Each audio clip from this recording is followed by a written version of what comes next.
Izakhamizi zaseSoweto ney'ndawo ey'sondelene nayo zibeke ingxenye yemashi ebisuka eSoweto Theatre eJabulani ilibangise-ke eProtea Glen namuhla ngey'thuba zasekuseni.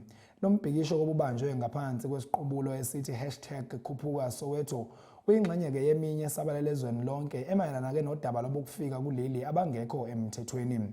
Abahleli bale mashi bachaze-ke usuku lwakusasa umhla ka-30 kuJuni njengosuku olungumnqamulajuqu ekutheni uhulumeni ephendule iy'mfuno zabo. Baxwayisa ngokuthi-ke kusenganda imibhikisho iye phambili uma-ke bengaphendulani ngendlela ezwakalayo nohulumeni. Ababhikishi bakhala ngokuthi-ke kufanele kuqinisekiswe ukuthi noma ngathi kuqiniswe umthetho mayelana nabokufika abangenamaphepha njengoba-ke ukugcwala kwabo kuleli kuchazwa-ke njengokunomthelela omkhulu ekutheni-ke kube ney'nkinga emphakathini kanye nakwezomnotho. Ibiyintsholo evakala umuntu esemgama eSoweto ngethuba kubanjwe imincelele ehlaba ikhwelo negqithisa umyalezo ongqongqo kubemi bangaphandle abakweli ngokungekho mthethweni ukuba baphume baphele eMzantsi Afrika. Umuntu onobudlelwane nabantu bokufika abangekho emthethweni la eSouth Africa akahambe nabo.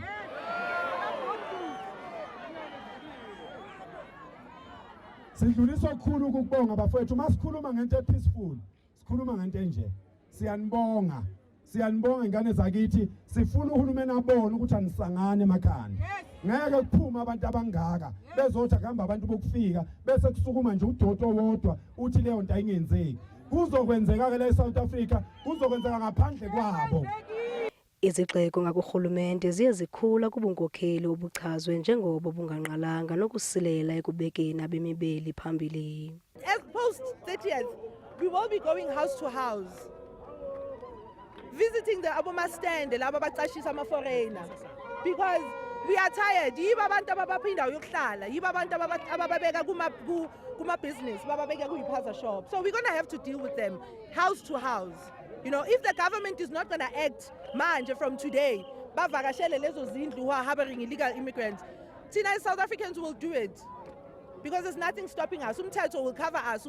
We will be exercising the citizens' arrest. It's time for us South Africans to unite against this one issue.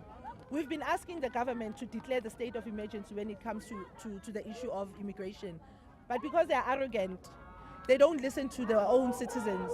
They have long left, you know, they're no longer with us. They are somewhere, I don't know, maybe, abayiboni le crisis esibonayo. Inhlelo zamanyathelo azakuthathwa ukuya phambili xa iziphumo ingezizo ezo zilindelekileyo sele ziqingqiwe.